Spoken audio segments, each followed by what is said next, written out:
I'll be going over some of the problems that you guys posted to the exam 1 review folder from the homework, just to provide a little bit of clarification.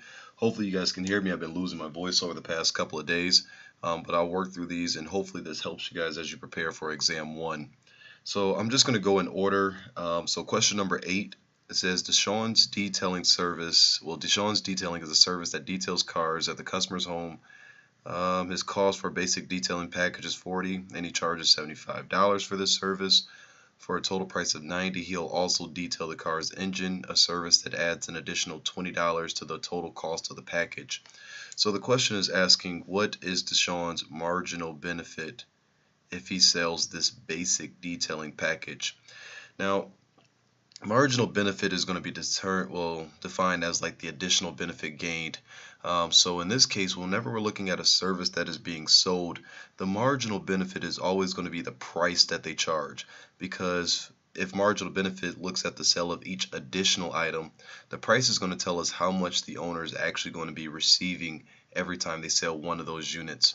So in this case, if we look at Deshawn's basic detailing package, he charges $75 for it. He charges $75. So that is going to be the marginal benefit in this case, $75. The $35 here would be considered his profit, because profit is going to be your total revenue minus your cost. He's making $75. It's going to cost him $40. There's $35 left over. That will be considered his profit. So basically, anytime you're looking at marginal benefit, you're just looking at how much is being gained. So every time he sells this basic detailing package, he'll receive $75. So that will be his marginal benefit for that one. For question number 9 here is once again looking at marginal benefit, marginal cost. So this has Lydia. She's running a small nail salon. She's debating if she should extend her hours. She figures that her sales revenue will depend on the number of extra hours that the nail salon is open as shown. She will have to hire a worker for those extra hours at a wage rate of $10 per hour. At a wage rate of $10 per hour. So this $10 per hour here is going to be her marginal cost. Every additional hour that she's open, she has to pay that worker $10. So we know that that's our marginal cost.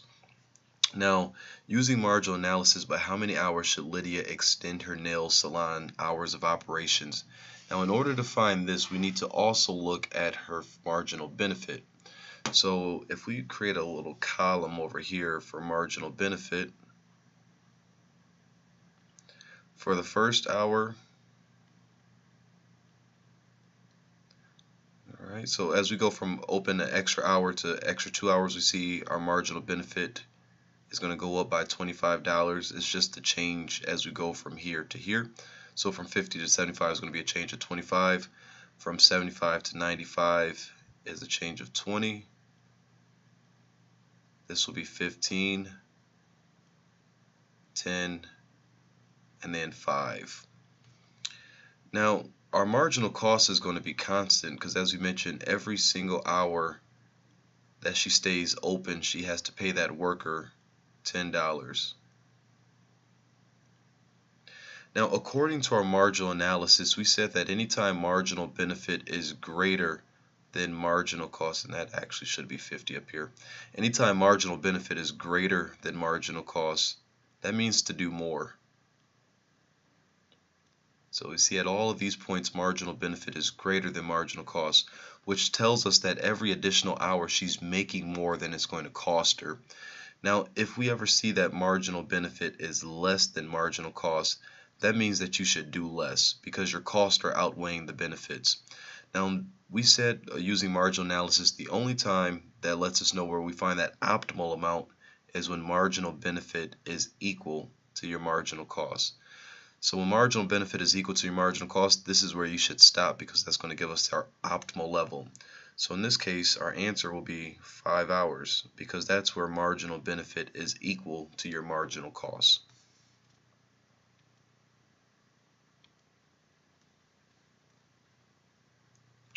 Alright, so this is question number 9, once again dealing with marginal analysis. Actually, this should be question number 10, dealing with marginal analysis. So this time we're looking at her marginal cost if she decides to stay open for an extra 2 hours instead of 1 hour. So if she decides to stay open an extra 2 hours instead of 1 hour. Now, marginal cost, as we said, is just going to be the additional cost. And we've already stated on our last one here, let's see if I can pull it back up. Our marginal cost is always going to be constant at 10. So every additional hour is going to cost her an additional $10. So in this case, that 10 is always going to represent that marginal cost, which is constant in this case. So our answer will be A here, $10.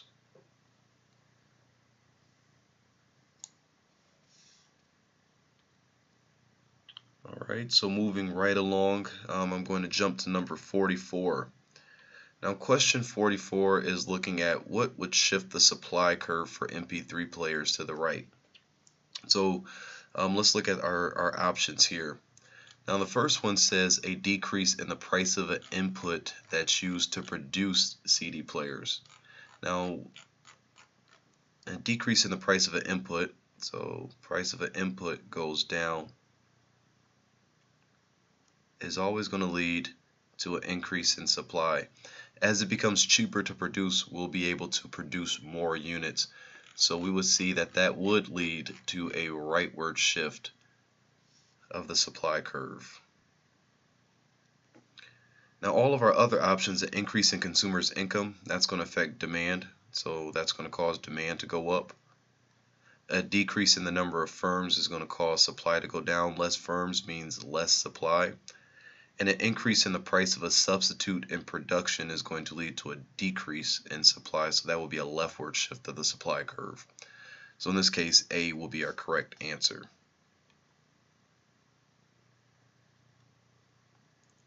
Moving along, so question number 56. Which of the following would cause the equilibrium price of white bread to decrease and the equilibrium quantity of white bread to increase? Okay. So I always just start off with my graph. Now if you looked at our slides that looked at our changes in market equilibrium, in order for our price to go down and our quantity to go up, it needs to be an increase in supply. So if we start here at P1 and Q1, the only thing that will cause our equilibrium price to go down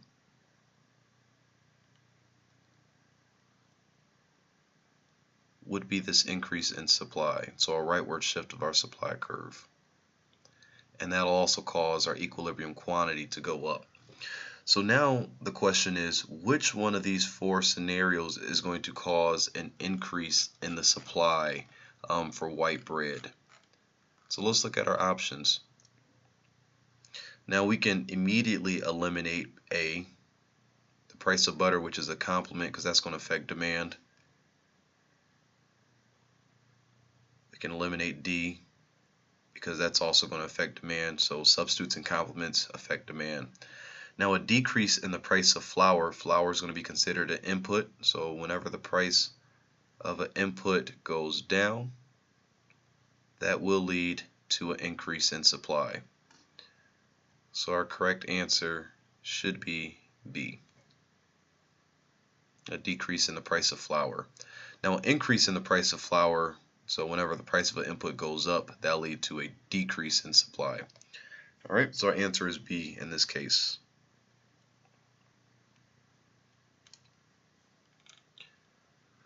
Question 57. So in recent years, the cost of producing organic produce in the U.S. has decreased largely due to technological advancement.